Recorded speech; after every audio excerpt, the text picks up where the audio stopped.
Isang mapagpalang gabi po sa ating lahat. Muli ako si Miata Sebastian and welcome to our daily devotion with Pastor Russell Ocampo.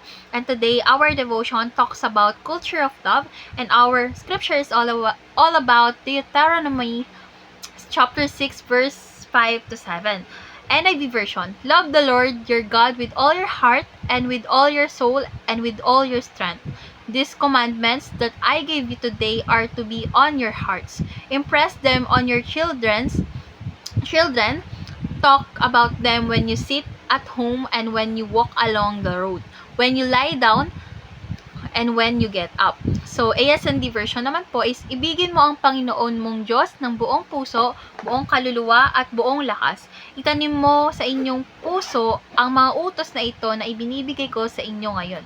Itinuro mo ito ng buong sikap sa inyong mga anak. Pag-usapan ninyo ito kapag nakaupo kayo sa inyong mga bahay, kapag naglalakad kayo, kapag nakaiga kayo, at kapag bumabangon kayo. So, tungkol saan nga ba tong verse na ito? So, yung verse na ito is mula sa Deuteronomy, ay nagbibigay diin sa kahalagahan ng pag-ibig sa Diyos ng buong puso, kaluluwa at lakas. So, binibigyan diin ng pangangailangan na itanim ang mga utos ng Diyos sa ating mga puso at ipasa ito sa ating mga anak sa pamamagitan ng patuloy na pag-uusap tungkol sa mga ito sa iba't ibang bahagi ng araw. So, ang mga verses na ito ay nagtuturo ng isang pamumuhay na nakatuon sa Diyos at sa kanyang mga utos bilang sentro ng ating pang-araw-araw na buhay. So, dadako naman po tayo sa ating teaching. So, our first teaching is all about God's greatest commandment is our greatest commitment. So, sabi dito, ang pinakamahalagang utos ng Diyos ay ang pag-ibig sa Kanya ng buong puso, kaluluwa at lakas. Tulad ng sinabi ko kung tungkol saan ang verse na ito. Ito ang pundasyon ng ating pananampalataya at ang pinakamahalagang aspeto ng ating relasyon sa Diyos. So, yung pag-ibig sa Diyos ay dapat maging sentro ng ating buhay at ang pinakamataas na prioridad o priority sa lahat ng ating ginagawa. So, ang utos na ito ay nagpapakita ng kabuuang dedikasyon at pagsuko sa Kanya na nangangailangan ng ating buong pagkatao at walang pag-aalinlangan ng pagsunod. So, next naman po na ating teaching is God wants us to build a God-loving family culture. So, yung Diyos natin ay nagnanais na tayo ay magtayo ng isang kultura ng pamilya na umiibig sa Kanya. So, ang mga utos ng Diyos ay hindi lamang para sa individual, kundi para sa buong pamilya.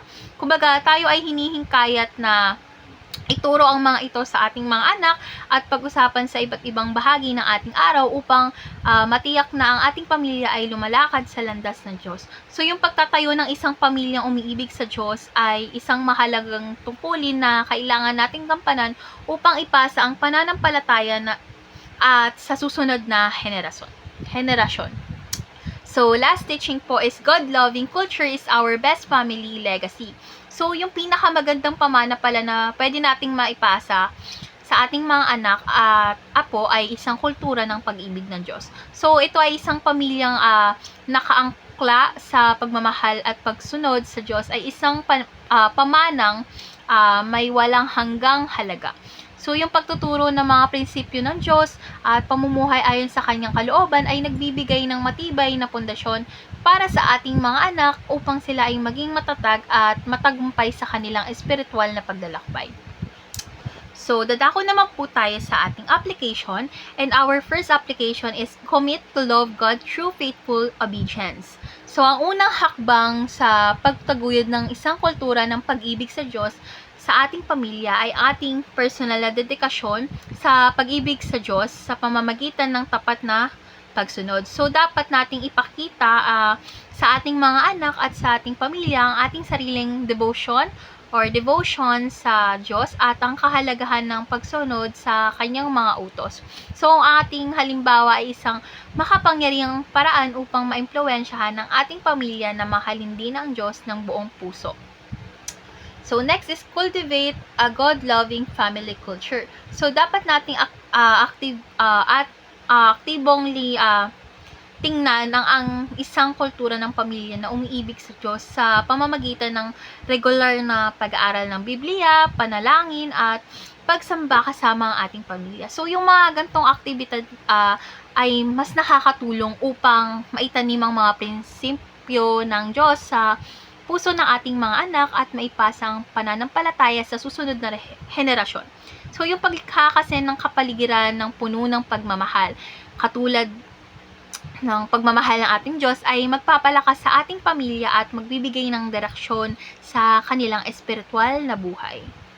So, last application is change our worldly culture into heavenly culture. So, bilang mga Kristiyano, tayo ay tinatawag na baguhin ang kultura ng ating pamilya mula sa makamundo patungo sa makalangit. So, dapat nating iwaksi ang mga gawi at paniniwala na hindi naaayon sa kalooban ng Diyos at palitan ito ng mga gawin na nagtataguyod ng kabanalan at pag-ibig sa Diyos. So, yung pagbabago ng ating kultura ay mangangailangan ng determinasyon at patuloy na panalangin, ngunit ito ay magbubunga ng isang pamilyang malapit sa Diyos at nagtatamasa ng kanyang mga pagpapala.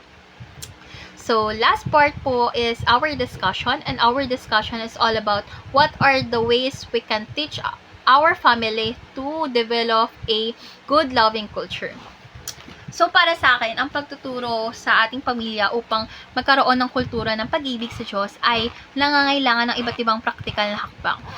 Una, para sa akin, kailangan nating maging halimbawa sa ating pamilya sa pamamagitan ng ating sariling buhay na puno ng pagmamahal at pagsunod sa Diyos. So, ang ating mga aksyon at desisyon ay dapat magpakita ng ating dedikasyon sa Diyos upang makita ito ng ating mga anak at gayahin, or ng ating mga pamilya at gayahin.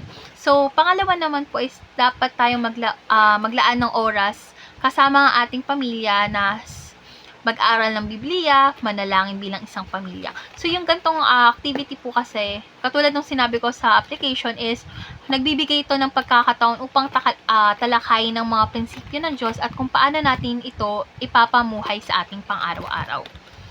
So, pangatlo naman is, syempre, magkaroon tayo ng isang bukas na komunikasyon sa pamilya tungkol sa pananampalataya at hamon sa ating kinakaharap. So, para sa akin, ang pagbabahagi ng ating mga karanasan at pananaw ay nagbibigay inspirasyon at lakas sa bawat isa upang magpatuloy sa kanilang espiritual na paglalakbay. And syempre, panghuli, dapat nating hingkayatin ang ating pamilya na maging aktibo sa mga gawain ng simbahan at komunidad.